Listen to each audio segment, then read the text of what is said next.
Oi, gente. Ontem eu assisti a sabatina com Haddad, feita pelo pool da CNN Brasil, Terra e outros veículos de informação, mas deveria ter acontecido um debate entre Haddad e Tarcísio de Freitas, o candidato de Bolsonaro pelo governo de São Paulo. Isso não aconteceu porque o Tarcísio correu, fugiu do debate, depois que ficou claro por todos os veículos de comunicação e instituto de pesquisa que a participação de Tarcísio no primeiro debate foi trágica e de que Haddad venceu o primeiro debate com muita folga. Diante dessa avaliação, ele, em cima da hora, decidiu não ir ao debate. E aí, felizmente, e aqui vai meu elogio ao Pool, o Pool resolveu manter o diálogo com Haddad, e Haddad, diga-se de passagem, deu um verdadeiro show na participação, foi muito, muito bem. Bem, não apenas nas críticas que fez a Tarcísio, mas também se mostrou um candidato extremamente preparado para governar São Paulo, e além disso, deu uma sinalização para o governo federal, para uma gestão Lula, que eu achei muito positiva em um tema fundamental. E eu vou explicar aqui. Porque Haddad falou da importância central de uma reforma tributária. A reforma que ficou faltando dos governos petistas. Né? Foi a reforma que não aconteceu nos governos petistas e que precisa acontecer agora, até por uma questão fiscal, de equilíbrio fiscal e de recuperação do investimento e do desenvolvimento do país. Uma das coisas que eu falei já há algum tempo é que se o PT pôde, no passado, se basear no alto preço das commodities para navegar um período de abundância e de ampliação dos investimentos em programas sociais, a partir do ano que vem, Lula sendo eleito, isso não será possível. O preço das commodities, mesmo que esteja alto, não será possível sustentar toda a economia brasileira em um contexto internacional de crise, o contexto atual.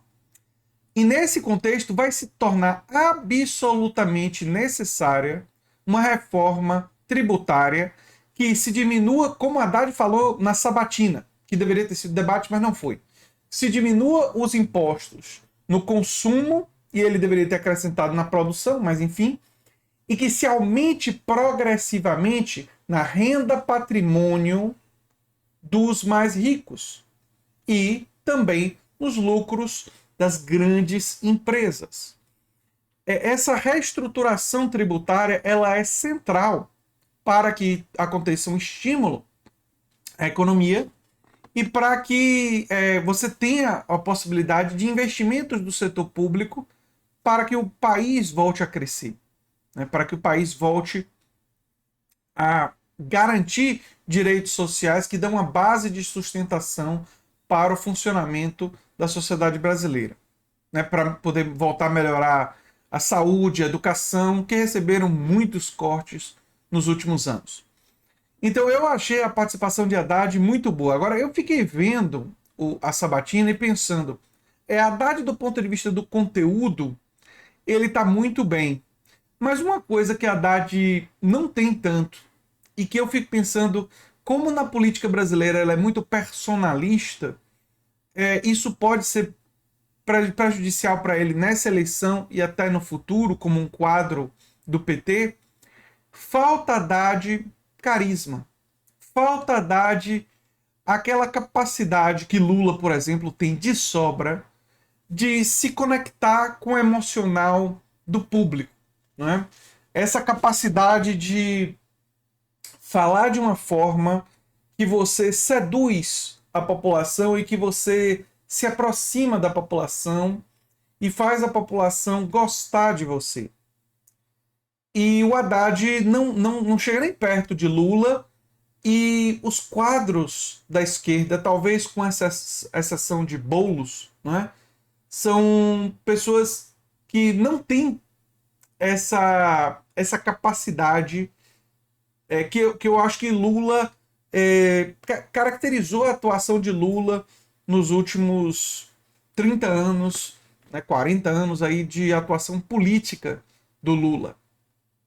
E me parece que é um aspecto que falta, porque do ponto de vista técnico, se vocês assistirem a sabatina, do ponto de vista do conhecimento, das falas, em relação a diferentes temas, né?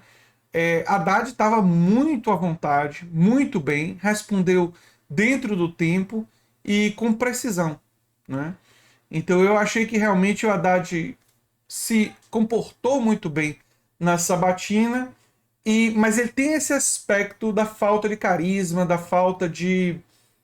Não sei se carisma é só a palavra certa, mas assim, uma falta de essa capacidade de tocar na emoção das pessoas, de uma certa intensidade do debate, que é uma coisa que o Haddad não tem em grande quantidade, né?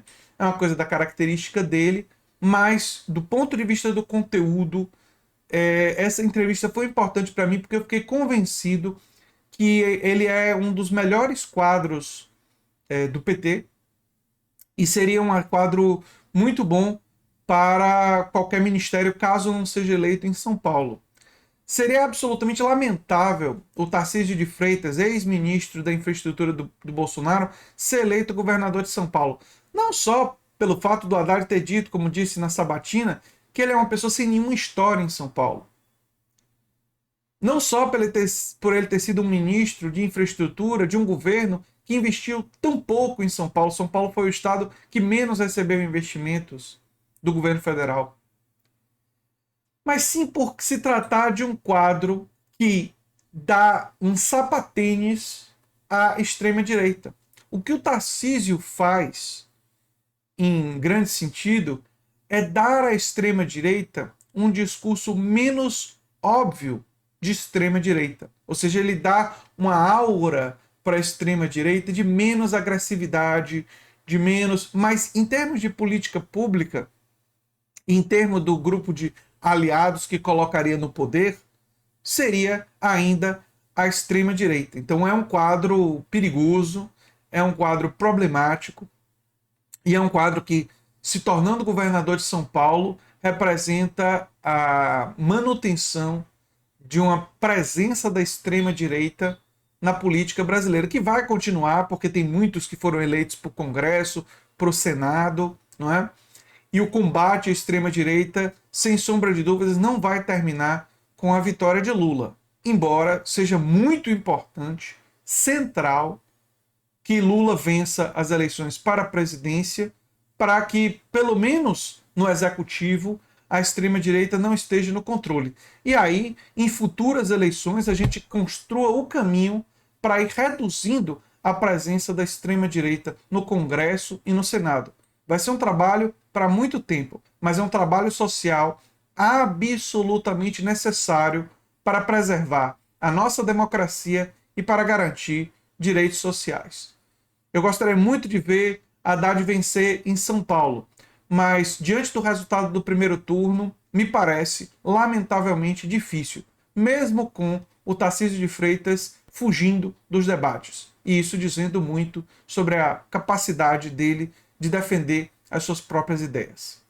Enfim, vamos aguardar o que vai acontecer em São Paulo. Espero que todos vocês estejam aí na militância para derrotar o Tarcísio de Freitas, que é o representante do bolsonarismo em São Paulo.